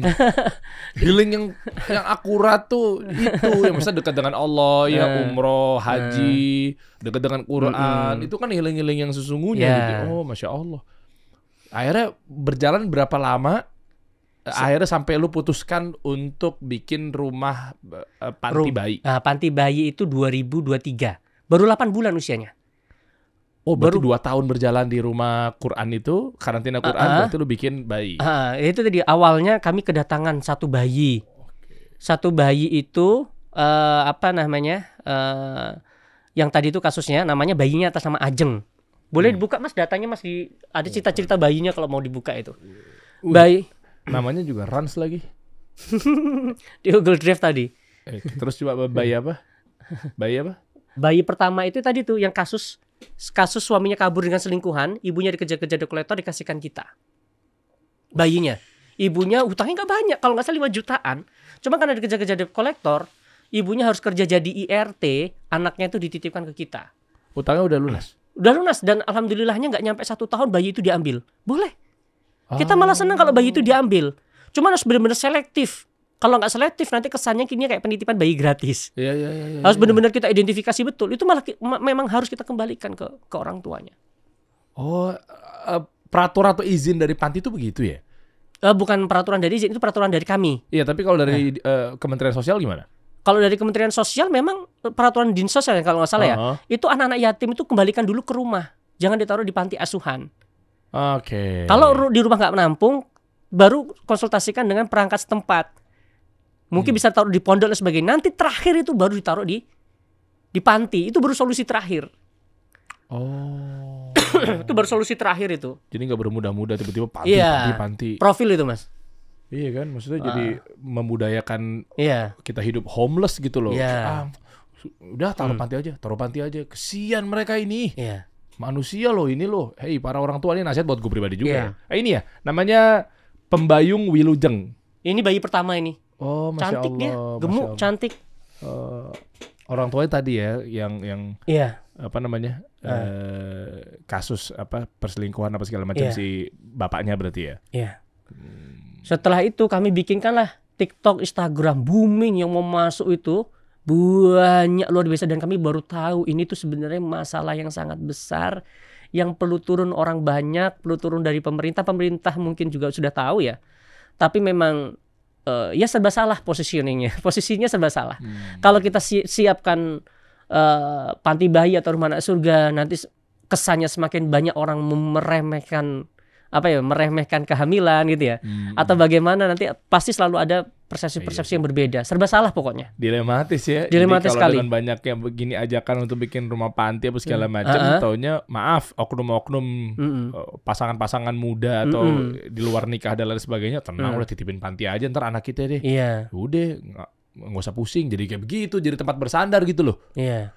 Oke. Dan sebelum lanjut mengenai seluk-beluk ya, gue penasaran sih sebenarnya sih bagaimana peraturannya, apakah boleh ngambil biaya operasional apa segala macam, peraturan dari pemerintah apa segala macam. Gue pengen masuk ke ranah spiritualismenya dikit deh. Ada yang berubah nggak dari kehidupan lo ketika lo coba memudahkan urusan orang biar memotivasi kawan-kawan yang lagi nonton nih?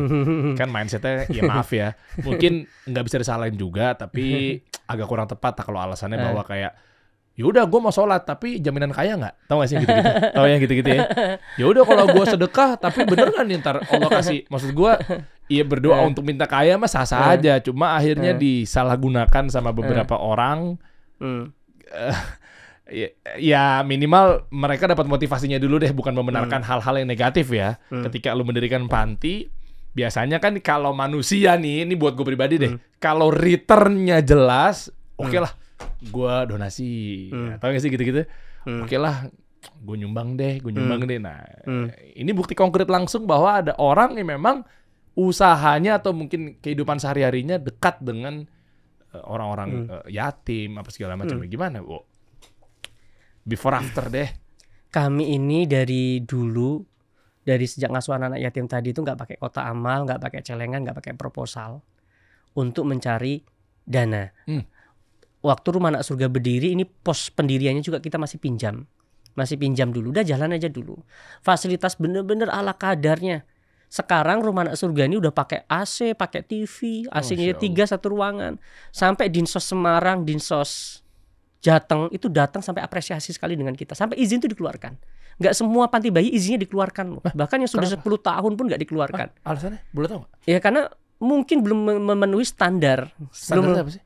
Ya misalnya 1 banding berapa dengan pengasuh. Nambah pengasuh nambah biaya.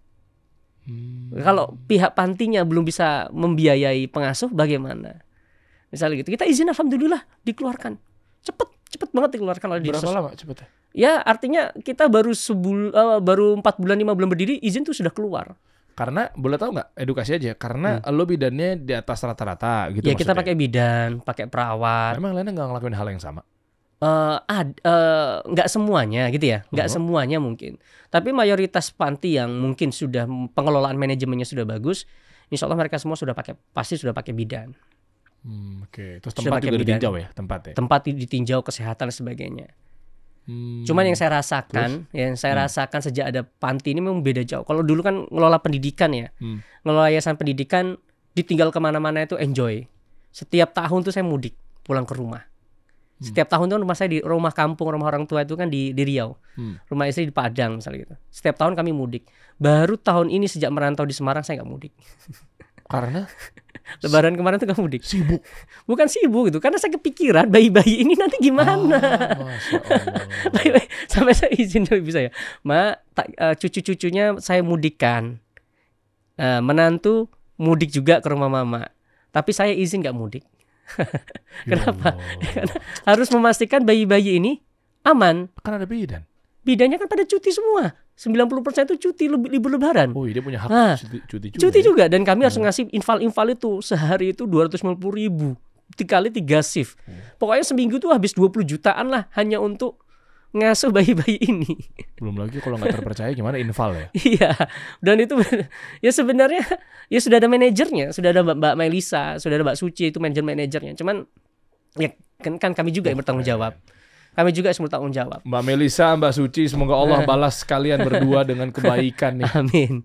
Amin. Tugas berat loh manajer loh, keren, Iya. keren. Mereka yang bertanggung jawab tuh di lapangan tuh. Sebenarnya mereka yang saya kirim ke sini. Tapi ternyata di podcast kasih solusi narasumbernya laki-laki. Udah saya yang berangkat. Oh iya. Mereka sebenarnya yang setiap hari di situ. Saya bagian akhirnya. Lalu yang kedua, sama kayak bapak-bapak lah setelah ada panti bayi ini ya, kayak bapak-bapak pada umumnya gitu. Apa tuh? Jadi sering lamun kalau malam. Saya tuh kalau udah tidur, anak isi tidur, saya tuh sampai hari ini masih ngontrak. Sampai detik ini saya belum punya rumah. Masih ngontrak saya itu. Kami tuh sekarang ngontrak 28 rumah. Per tahunnya habis sekitar 580 jutaan. Hanya untuk bayar di kontrakan. Itu dari mana income-nya? Dari donatur? Ya ada donatur, ada dari jualan, ada dari macam-macam, sumber pemasukannya ada macam-macam. Setiap lembaga pendidikan itu ada ada SPP-nya ibaratnya gitu ya kalau pendidikannya. Iya, tapi kan Semuanya ada. maaf ya, nggak melulu pakai uang pribadi kan juga boleh kan? Gue nggak tahu Boleh. peraturan dari pemerintah kan ada. Kayak kemarin gue ngundang CEO-nya Kita Bisa tuh. Dia bilang lupa gue. Pokoknya keren juga tuh si Kita Bisa tuh, Fikra dan kawan-kawan. Itu Jadi dia boleh 12% kalau nggak salah dari pemerintah. Tapi cuma diambil 5% ya. Maaf kalau salah ya. Pokoknya intinya betul. ditargetin sekian, tapi Kita Bisa nggak mau. Gue nggak mau manja sekian. Gue yang penting biaya operasionalnya jangan bermudah-mudah ngambil biaya operasional. Boleh kan berarti kan? Boleh. Kalau saya itu malah nggak dapat gaji sama sekali dari ini semua. Kan semua yang masuk kita keluarkan untuk semua kebutuhan rumah anak surga sendiri. Oke. Jadi ya untuk gaji operasionalnya dan lain sebagainya itu ke internal semua. Dan kalau kami sih sistemnya harus yakin gitu loh. Kalau nggak yakin pasti nggak bisa gitu. Dan karena kami yakin, alhamdulillah nggak pernah kekurangan. Susu itu sebulan kita perlu 300 sampai 400 box. Nah, kalau satu susu harganya 80.000, 100.000 satu box, kita perlu berapa uang? Itu baru susu, belum pampers, belum makannya pengasuh, gaji pengasuh, belum listriknya, belum lain-lainnya. Habis kita 100 juta lebih per bulan hanya untuk menghidupi 28 bayi kalau nggak salah sekarang, 26 atau 24 bayi. Rumahnya berapa? 2 yang kita sewa. Per bulannya itu satu rumah sekitar 3 juta. Berarti ratusan juta sebulan ya? Iya, kita nyewa 2 rumah sekarang. 28 bayi. Iya, ini kan bukan milik kita. Jalan aja dulu. Ternyata Allah besarkan kok, Allah mampukan. Masya Allah. Cuman ya tadi, kadang jadi sering ngelamun sendiri gitu. Ngelamun sendiri tuh kadang saya pun bingung gitu. Ini tuh kayak bapak-bapak pada umumnya lah, nggak pernah cerita ke istri, nggak pernah cerita ke siapa-siapa. Ya di pikiran saya itu, ya Allah nanti ini kalau mereka 6 bulan lagi, sekarang mereka sudah bisa pada berdiri, udah bisa jalan. Kondisi kita di rumah kontrakan, bayi-bayi itu udah bosan, pengen keluar, pengen lari-lari, pengen kemana-mana. Yang dipikirkan kita sebagai saya, bagaimana nyari tempat yang lebih luas dari ini, kan gitu kan. Jadi makanya kadang kita tidur, otaknya tuh nggak tidur. Terus kalau anak istri saya udah tidur jam 12 malam itu, saya selalu menyempatkan gitu ya, seminggu 2 kali, 3 kali atau 1 kali itu datang ke panti untuk ngecek depan aja doang gitu. Ngeliat aman semua, kadang masuk ke dalam, oh aman semua, balik lagi. Jadi apa ya? Jadi kayak ada tanggungan baru. Jadi kayak bapak-bapak pada umumnya lah. Dan dijalankan karena Allah gitu ya. Dulu kan kita ngelihat bapak kita mungkin sering lamun di depan rumah gitu ya. Akhirnya lo merasakan itu. Akhirnya kita sekarang merasakan apa yang bapak kita rasakan. Dahsyat dan yakin lagi prasangka baik sama Allah terus ya. Karena memang yang dititipin memang yang milik Allah juga gitu loh. Iya. Dan lu dapat satu privilege baru gitu untuk menjalani ini dalam artian memang ikhlas karena Allah dan seterusnya. Terus efek untuk jalan usaha lu pribadi di luar dari panti, di luar dari yang nirlaba, itu gimana? Allah mudahkan nggak segala urusannya? Alhamdulillah. Oh ya? Saya itu ada sekitar 150 karyawan. Ini ngomongin usaha nih ya? Yang pendidikan. Ya, pendidikan itu kan usaha berarti kan? Ya. Bukan, yang pendidikan ini bukan usaha. Yang usaha yayasan kan juga ya? Yayasan. Okay. Kalau yang usaha saya punya tadi tuh yang rental motor. Itu usaha jalan ya? Artinya Jalan. dampak ketika kita bertakwa dengan sungguh-sungguh kepada Allah, Allah akan bukakan dari rezeki yang arah yang nggak disangka-sangka kan? Betul. Itu bukti nyatanya di situ. Itu di luar dugaan kami. Boleh Sampai saya itu dikasih tanah Oh. di IKN. Ah. Oleh pengusaha. Ada namanya pengusaha Pak Nanang. Mas, saya beli 25 hektar. Sebelum IKN kesini saya sudah beli 25 hektar. Bahkan Masjid Negara yang dibangun ini tanah saya. Dulu saya belinya 15 juta per hektar, sekarang sudah 2,5 M per hektar. Ini kamu saya kasih 1000 meter persegi untuk panti bayimu. Tapi nanti bulan 7 kena gusur. Nah, uangnya buat panti gitu. Masya Allah. Oh iya, kalau kena gusur kan valuasinya jadi lebih naik lagi Iya. tuh. Buat panti. Iya. 20 miliar, Masya Allah, Allah mudahin banget. Itu di luar, pokoknya itu di luar nalar, di luar akal pikiran kita lah. Hal-hal kayak gitu, pokoknya banyak sekali keajaiban. Menurut saya yang membesarkan ini semua itu adalah doanya anak-anak yatim tadi. Mereka pasti membawa rezeki sendiri. Makanya kalau saya boleh jujur, lebih baik ngasuh anak yatim sebanyak-banyaknya karena pasti ada rezeki yang tak terduga-duga, itu pasti. Iya. Pasti. Oh iyalah. Kita nafkahin dan anak sendiri aja luar biasa gitu. Dan anak Allah yatim buka. tuh mayoritas tidak di panti. Jadi kita harus berani tanya ke Pak RT, ke Pak RW, siapa yang ayahnya sudah meninggal. Itu di sekitar kita banyak banget itu. Banyak banget. Dan mereka itu kadang lebih hidupnya susah-susah, dramatis banget. Anak yatim kami kemarin ada yang meninggal di kos-kosan. Di kos-kosan karena memang ya namanya anak yatim kan suami sudah meninggal, ibunya kerja. Itu dalilnya juga jelas loh mengenai kita menghidupi anak yatim. Banyak tuh dalil-dalil yang Rasulullah SAW sampaikan dan sabdakan itu ya. Masya Allah. Dan sekarang berarti gimana? Apa yang bisa kawan-kawan juga ikutan bantu gitu menjadi penyambung tongkat estafet yang mulia ini gitu ya? Ini ada jutaan bayi terlantar. Hmm. Ini nggak bisa diselesaikan oleh satu orang kami pribadi. Yeah. Perlu banyak orang. Memang serba salah gitu. Tapi kalau kita mendengarkan orang-orang yang kontra gitu ya, mendengarkan kan orang-orang yang kontra itu, wah ini tempat penampungan bayi hamil di luar nikah gitu. Faktanya bukan hanya hamil di luar nikah saja. Faktanya kalau nggak kita asuh dibuang, dimakan anjing. Kalau nggak kita asuh akhirnya diaborsi, kan gitu. Kalau nggak kita asuh, mohon maaf, kadang sudah berdiri panti bayi yang beda fitrah dengan agama ibunya. Ibunya muslim, panti bayi non muslim, kan kasihan anaknya juga. Kan sudah mulai banyak yang berdiri begitu. Harusnya ya kita bisa, walaupun kita bisa mendidik semua bayi dengan latar belakang agama gitu ya. Karena mayoritas penduduk kita umat Islam, ya nggak mau kita juga harus turun tangan di situ. Dan pilihan juga, maksudnya kan memang betul nggak ada paksaan dalam beragama gitu. Kita nggak boleh memaksakan dia harus begini.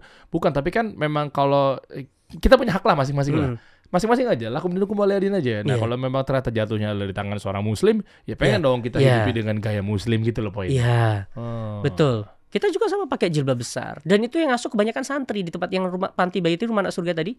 Itu santri. Jadi saya sistemnya rekrutmen santri magang itu sambil saya kuliahkan. Kuliahnya kita bayarin. Mereka sambil kerja ngasuh anak-anak di situ. Kuliahnya Sabtu Minggu. Cara saya itu gitu. Jadi sama yang di perusahaan saya semuanya santri. Semuanya santri. Yang kerja yang ini semuanya santri. Wajib kajian subuh, wajib jamaah. Kalau nggak mau kajian subuh, nggak mau jamaah, nggak mau baca Quran, ya kita akhiri. Berarti kan nggak sevisi dengan culture kami. Dulu berat banget, dulu banyak tereliminasi waktu culture kami rubah seperti itu. Tapi ternyata Allah semakin besar. Karena termasuk rumah anak surga ini tadi. Di luar akal lah, di luar akal manusia bisa sampai menghidupi 26 bayi gitu ya. Kan fluktuatif ya, kadang diambil, kadang ada yang masuk lagi, diambil, dimasuk lagi. Itu di luar, kalau kita ngelihat kemampuan pribadi saya nggak akan mampu menghidupi ini. Berarti di ujung obrolan ini gue mau tahu nantinya lu akan gedein lagi dari 26, 28 ini dan seterusnya. Iya. Seperti apa? Kita rencana akan membangun kawasan untuk kawasan untuk menampung bayi-bayi terlantar. Wah, ini investasi yang nggak mungkin rugi nih teman-teman. Investasinya langit langsung nih. Ini saya mengajak buat kawan-kawan yang lagi nonton, yuk ini satu peluang emas. Ya, artinya mumpung beliau ini membutuhkan teman-teman juga gitu kan, membuka peluang, ayo bareng-bareng daripada jalan sendirian nanti pahalanya dimakan dia sendirian nih. Ini satu ajakan yang mulia menurut gue nih dari Bowo nih. Ayo guys, kalau mau cek profilnya dulu silakan. Ya ini rumah anak surga dan lain sebagainya. Lu mau tanya-tanya dulu boleh. Artinya nggak menutup kemungkinan dalam waktu depan juga akan ada pembebasan wakaf dan lain sebagainya buat tanah atau mungkin gedung apa segala macamnya. Kalau mau donasi kemana bro? Itu sudah ada rekeningnya. Nah, itu Mungkin ya. mungkin yang ini apa namanya? Saudara kita yang belum punya anak kan pertanyaannya, bisa adopsi nggak? Oh iya benar. Sampai lupa gue mau nanyain. Tadi udah inget padahal. Bisa adopsi Iya, itu nggak? gimana gitu. caranya? Nah, adopsi itu syarat mengeluarkan izin adopsi itu kan lembaganya minimal 5 tahun dan kami baru 1 tahun. Kurang 4 tahun lagi baru izinnya keluar. Nah gitu, secara undang-undang. Kemarin pihak Dinsos juga ada datang. Terus Pak Dinsos kemarin nyarankan mungkin begini, kalau memang ada yang urgent banget daripada bayi ini terbuang gitu ya, meninggal dan sebagainya, mungkin bisa jadi nanti kita hanya memfasilitasi adopsi di bawah tangan antara ibu dengan adoptornya. Boleh emang? Ya kalau memang itu di bawah tangan, ibunya ridho gitu ya. Oke. Di bawah tangan itu artinya nggak melalui tidak melalui Dinsos. Ya, Itu mana solusi terakhir kalau memang kan banyak banget yang maksa adopsi sampai siang malam tuh Mbak admin tuh diteleponin, ayo aku pengen adopsi, padahal nggak semua bayi bisa diadopsi. Kan tadi ada yang dititipkan, ada yang diserahkan. Iya. Kalau yang dititipkan itu nggak bisa diadopsi, masih ada ibunya, masih ada ayahnya. Berarti syarat-syaratnya gimana cara nyari tahu kalau ini bisa diadopsi?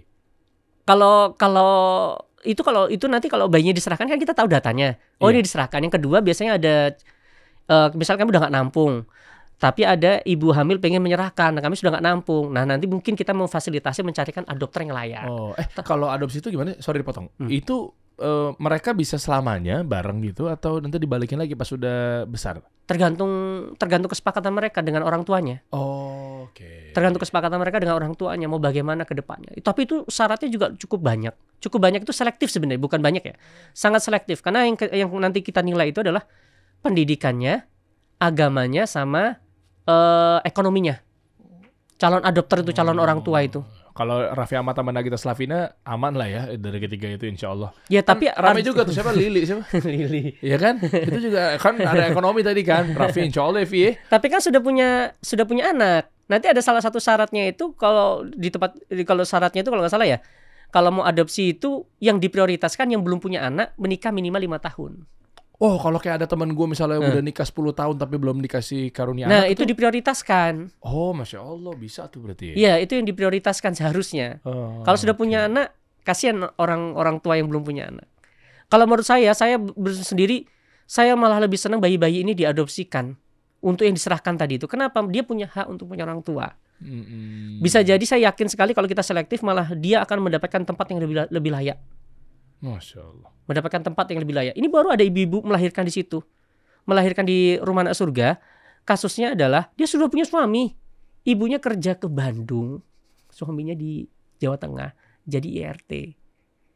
Ternyata ibunya melahirkan sama selingkuhannya. Melahirkan di tempat kami. Melahirkan di tempat kami. Dan ibunya ngomong apa? Setelah ngelihat bayi-bayi di situ, bayi kami tuh bersih-bersih. Jadi saya apresiasi. Saya nggak tega ngeliat anak saya di sini. Tolong carikan adopternya sesegera mungkin. Ada yang model begitu, malah seneng. Si ibunya ini malah seneng kalau segera ada yang mengadopsi. Si bapaknya mana? Bapaknya kan nggak tahu. Suaminya? Oh, ngilang cabut. Bukan. Suaminya ya, random aja gitu. Gini, bapaknya biologisnya. Iya, gue. Bapak biologisnya wallahu a'lam. Ditanya masa gua. Saya kira bapak. Enggak. Bapak biologis ya. Suami si ibunya kan mungkin kecewa cabut. Suami ibunya nggak tahu sama sekali kalau istrinya melahirkan. Oh, nggak tahu juga. Sekarang kerjanya luar kota. Iya. Sementara dititipin gara-gara daripada pas balik-balik kok ada anak kecil gitu. Iya. Akhirnya itu numpang melahirkan. Bayinya tolong segera dicarikan adopter, nggak pengen di situ. Iya, maksudnya si bapak biologisnya itu kemana? Ya wallahu enak a'lam. banget hidup lu. Paul, lu ngilang begitu aja lu. Banyak banget Kang, banyak banget kasus-kasus seperti itu. Serba salah Kang. Iya sih. Jadi yang selingkuh nggak harus cowok juga ya, karena kan image-nya kan kayak cowok gitu ya. Ya wallahu a'lam antara selingkuh atau jual diri. Tajam lagi omongannya dia. Ya salah pergaulan kan gitu kan. Salah pergaulan, salah iman dan sebagainya. Kadang memang di era sekarang memang kondisinya seperti itu. Aduh, krisis juga ya. Krisis ekonomi, krisis akhlak, krisis pendidikan, krisis segala-galanya. Bantu ya bro, kasihan juga tuh ya. Bantu semampu kita. Menurut saya nanti saya merekomendasikan ke teman-teman semua, asuhlah anak yatim, bantulah anak yatim di sekitar kita. Tanya sama Pak RW, sama Pak RT di mana yang ayahnya sudah meninggal, itu saja. Nanti minta surat kuningnya, kasih setiap bulan 100.000, 200.000, misalnya gitu ya. Kecil-kecil aja. Iya. Tapi istiqomah itu menurut saya membesarkan hidup kita. Itu membesarkan hidup kita. Mantep, Wo. Siap, Wo. Gue happy banget bisa ngobrol sama lu. Semoga Allah balas dengan kebaikan. Tapi by the way kesini pakai mobil pribadi apa jenazah? Naik pesawat kemarin kan. naik pesawat. Kan undangannya dadakan. Enggak mampir gitu kan? Enggak. Mentang-mentang dadakan kayak, wah lagi bawa jenazah nih. Oh iya ada waktu syuting sama Derry. Enggak kan? Enggak, takutnya di depan ada yang nungguin. Enggak ada. Kita kasih solusi.